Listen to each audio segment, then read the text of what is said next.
Hi friends, welcome to Preethu's menu.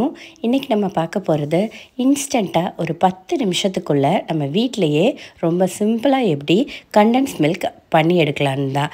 இதுக்கு முன்னாடி நான் ஒரு ரெசிபி போட்டிருக்கேன் கண்டென்ஸ் மில்கோட. ஆனால் அது வந்து பால் வச்சு பண்ணக்கூடியது. அது நம்மளுக்கு வந்து ஒரு 35 to 40 மினிட்ஸ் எடுக்கும். ஆனால் இது வந்து பால் பொடி வச்சுட்டு ஒரு 10 நிமிஷத்தில் ரொம்ப சீக்கிரமாக பண்ணி எடுத்துடலாம். உங்களுக்கு எப்போல்லாம் கண்டென்ஸ் மில்க் தேவைப்படுதோ அப்போல்லாம் நீங்கள் ஈஸியாக அப்போ கூட இன்ஸ்டண்ட்டாக பண்ணிக்கலாம். இப்போ வாங்க இது எப்படி பண்ணலான்னு பார்க்கலாம். இப்போ நான் இங்கே ரெடி பண்ண போகிறது 1 கப்பு பால் பொடி வச்சுட்டு 1 கப் அளவுக்கு பால் பொடி மெஷரிங் கப்பில் அளந்து எடுத்துக்கோங்க. அதில் இப்போது 1/2 கப் அளவுக்கு ஜீனி சேர்க்க போகிறோம். இந்த ஜீனியை வந்து நம்ம மிக்ஸி ஜாரில் போட்டு லைட்டாக பவுடர் பண்ணிவிட்டு நம்ம வந்து சேர்த்துக்கலாம். சீக்கிரமாக டிசால்வ் ஆகிறதுக்காக மட்டும்தான்.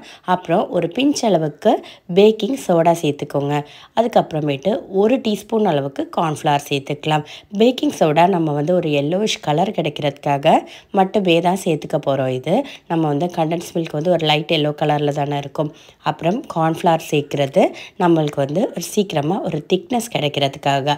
அது 1 டீஸ்பூன் மட்டும் சேர்த்துக்கிட்டா போதும், அதுக்கு மேலே சேர்த்துக்க வேணாம்.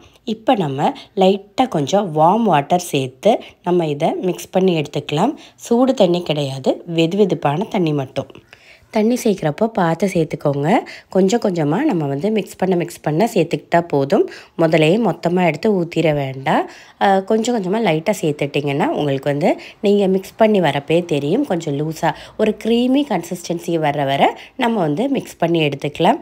மிக்ஸ் பண்ணுறப்போ லம்ஸ் எதுவும் இல்லாமல் எல்லாத்தையுமே சப்போஸ் லம்ஸ் இருந்துச்சுன்னா அதை வந்து நம்ம உடச்சி விட்டுட்டு மிக்ஸ் பண்ணிக்கோங்க. இப்போ பார்த்திங்கன்னா நான் இந்த குட்டி கிளாஸில் 2.25 கிளாஸ் தான் நான் வந்து மொத்தமாகவே தண்ணி எடுத்திருக்கேன். ரொம்ப குட்டி கிளாஸ் அது.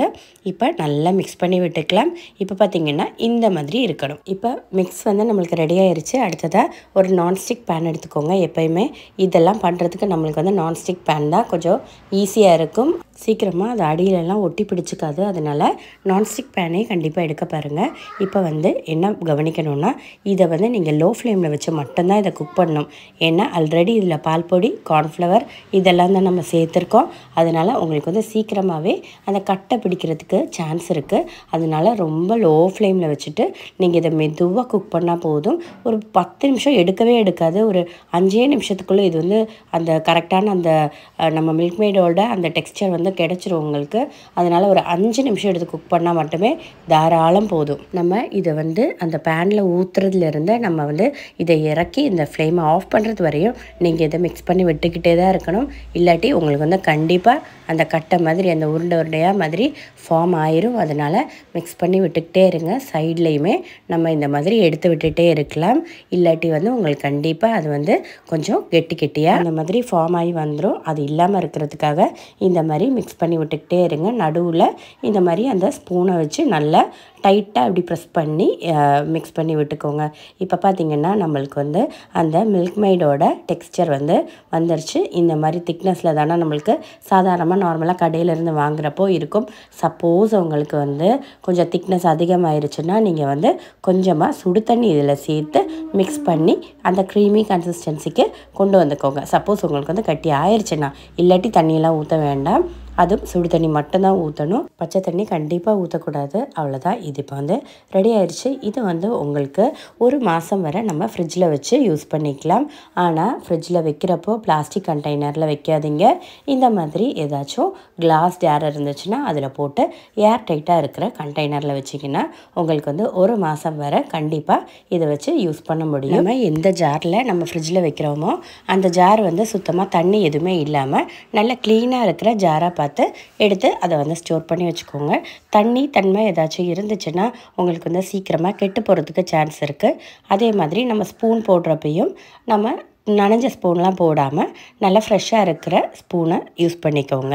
டேஸ்ட் வந்து நம்ம வந்து கடையிலேருந்து எப்படி நம்ம கண்டென்ஸ் மில்க் வாங்குகிறோமோ அதே டேஸ்ட் வந்து உங்களுக்கு இதில் கண்டிப்பாக கிடைக்கும். எல்லாருமே ஒரு தடவை ட்ரை பண்ணி பாருங்கள். ரொம்ப ரொம்ப ஈஸி.